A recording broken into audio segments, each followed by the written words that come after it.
Hi investors and traders, welcome back to the channel. क्या गिरा है मार्केट 3-4 दिन पिछले दिनों? मेरे को एक बात समझ में आई है after being in the market for a very long time, that if market falls, अगर मार्केट गिरता है, एकदम इंडेक्स में बहुत गिरावट आती है, आपको कुछ ना कुछ ऐसे स्टॉक्स मिलेंगे जो रिजिलियंट होंगे, इस फॉल के लिए रिजिलियंस दिखाएंगे, मतलब वो गिरने को तैयार नहीं होंगे। उसका सिंपल सा यही मतलब है कि उसमें लॉन्ग टर्म इन्वेस्टर्स बैठे हुए हैं और वो नहीं निकलेंगे। और अगर आपका सेटअप बन रहा है तो आपको उन स्टॉक्स में जरूर इन्वेस्ट करना चाहिए। मैं ट्रेडिंग की बात नहीं कर रही हूँ। तो मैंने ऐसे कुछ कलेक्शन आप लोगों के लिए निकाला है, आप इनको अपने रडार पे रख सकते हैं, which refuse to fall in the falling market. मैं इसमें आपको दो एक्सरसाइज दे रही हूँ। पहली एक्सरसाइज दे रही हूँ कि आपको इन सब के फंडामेंटल्स चेक करने हैं, राइट? अगर आप बिना फंडामेंटल्स चेक किए इन्वेस्ट करते हैं, you must remember that you are making a negative cause for your own understanding, right? As a rule you have to check the fundamentals. कहां पे चेक करोगे? screener.in पे करने ही है, there is no option, right? Become a diligent investor rather than a copy paste trader, right? Don't do that. You must take responsibility of what you do, where you put your money, how much money you put, and when do you enter, when do you exit. ये आपको responsibility लेनी पड़ेगी। तो सबसे पहले मैंने जो stock निकाला है वो है क्रेस्ट वेंचर्स। जाके इसके फंडामेंटल्स चेक करिए, screener.in पे जाइए, यहाँ पे टाइप करिए, डोंट टेल मी कि मुझे ये नहीं पता वो नहीं पता। सीखो, गूगल करो, हर चीज को गूगल करो, every look at the fundamentals, आपको देखते ही पता लग जाएगा। आरओसी 58%, आरओई इज 50%, पी केवल 16, और कंपनी की मार्केट कैप थोड़ी सी कम है, माइक्रो कैप है ये, right? Look at the pros, company is trading 0.92 times its book value. Company is expected to give good quarter, 33% CAGR, and company has been maintaining a healthy dividend payout, right? आप सारी चीजें जाके check करिए कि इसमें क्या हो रहा है, इनकी ऑपरेटिंग प्रॉफिट मार्जिन इंक्रीज हो रहे हैं कि नहीं, what is happening to the sales, year on year basis पे क्या हो रहा है, क्वार्टर ऑन क्वार्टर बेसिस पे क्या हो रहा है, वो सारी चीजें जाके आप चेक करिए और एक ओपिनियन बनाइए अपनी, राइट? कलेक्टिव ओपिनियन बनाइए। आपके कोई फ्रेंड्स हैं जिनके साथ आप बनाना चाहते हैं, डिस्कस करना चाहते हैं, करिए, राइट?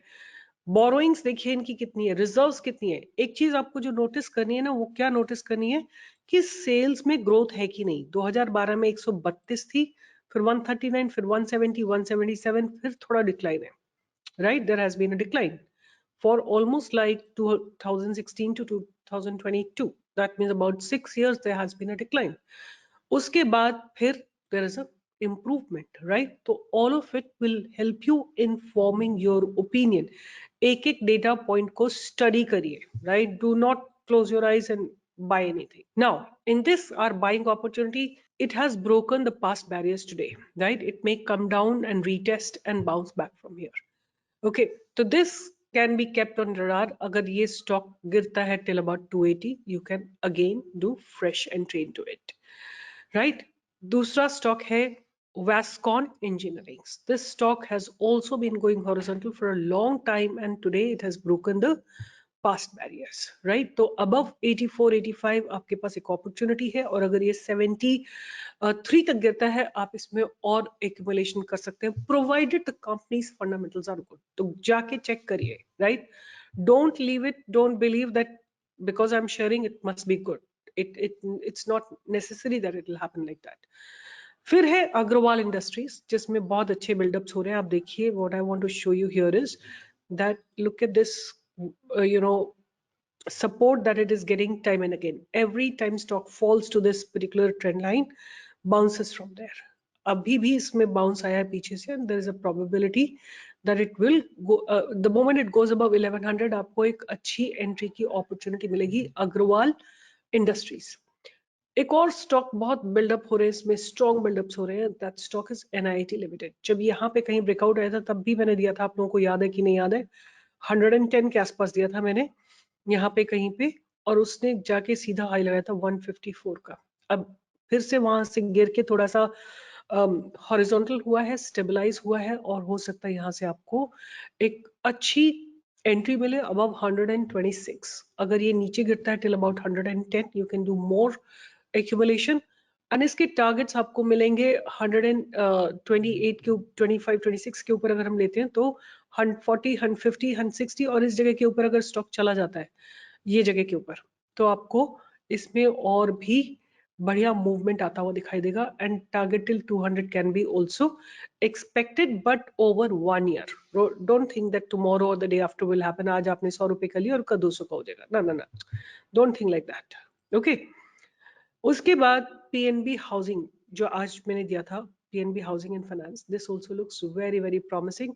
आप देखिए आपके सामने कि कैसे स्टॉक एक ट्रेंड लाइन को मेंटेन कर रहा है लगातार, राइट, गिरता ही नहीं है उस जगह से, इसको अच्छे से मेंटेन कर रहा है, राइट। अगर हम इसको एक और लाइन ड्रॉ करते हैं यहाँ पे, यहाँ देखो ये, this is another line, a parallel channel is getting developed, right? जैसे ही ये क्रॉस होगा इस जगह के ऊपर, you can expect a good movement in this particular stock, because वो चैनल जो इतने समय से मेंटेन है वो ब्रेक हो जाएगी और आपको एक शार्प मूवमेंट आता हुआ दिखाई देगा। पीएनबी हाउसिंग फाइनेंस का आप जाके फंडामेंटल्स चेक कर सकते हैं कैसे लगते हैं, और उसको कमेंट बॉक्स में लिख सकते हैं।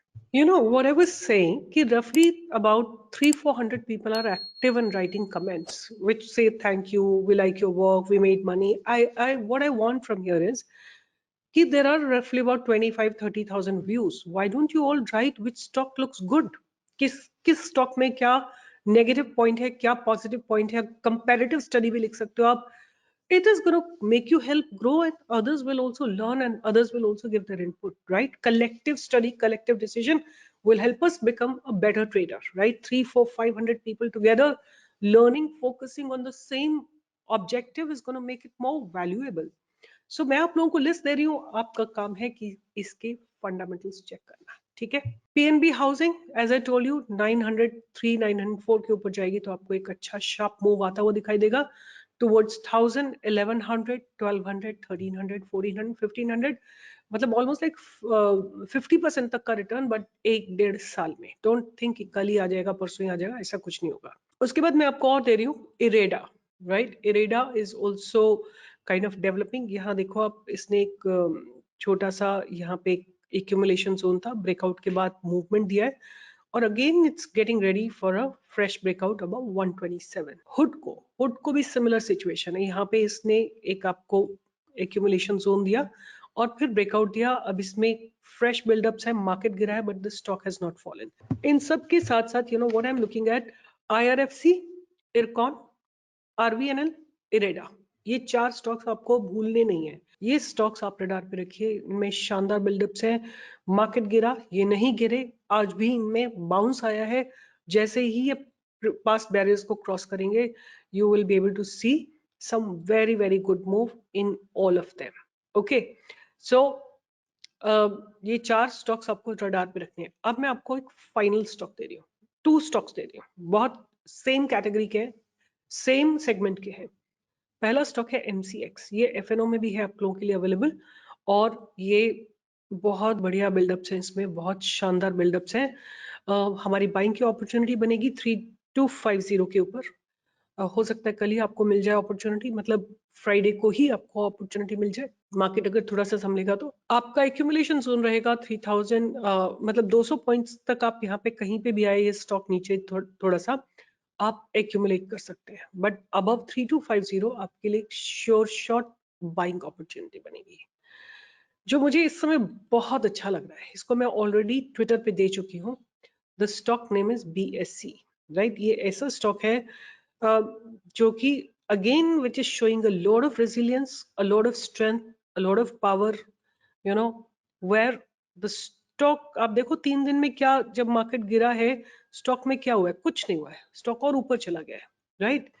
तो BSC ये मेरा स्टॉक है which I feel should give us a very very good return. अगर हम कहीं पे भी बाय करते हैं 2328 पे, तो हमको कम से कम 200 250 300 पॉइंट्स का इसमें मूव आता हुआ जरूर दिखाई देगा।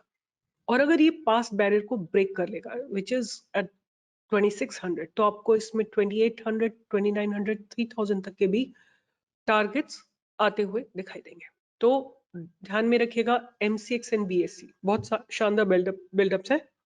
इनका आप फंडामेंटल्स ना भी चेक करो तो चलेगा, PNB हाउसिंग का फंडामेंटल चेक ना करो तो चलेगा, crest, Vasco engineering, Agarwal industries, NIT, इन सब के आप फंडामेंटल्स चेक करो और point by point comment box में लिखो।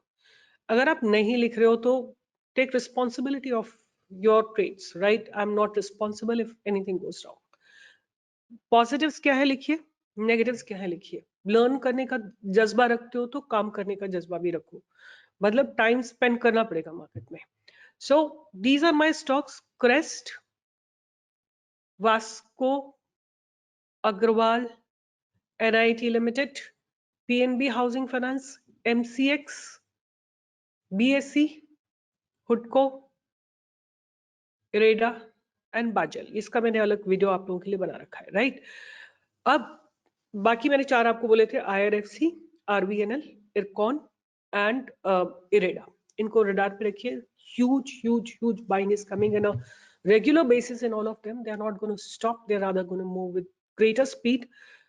एग्जिट करने की जरूरत नहीं IRFC, RVNL में, होल्ड करके रखिए एंड थम्स अप देते रहिए, लाइक करते रहिए, शेयर करते रहिए, सब्सक्राइब करते रहिए। आपने कुछ भी मिस किया तो आपकी जिम्मेदारी है, आई एम नॉट रिस्पॉन्सिबल, राइट? अगर 20,000 लोग अभी देखते हैं तो कम से कम 1 लाख लोगों को ये वीडियोस देखने हैं, और वो तभी होगा जब आप लोगों का सपोर्ट होगा। तो प्लीज सपोर्ट करते रहिए। I will make my research even billion time better. Bye bye, take care.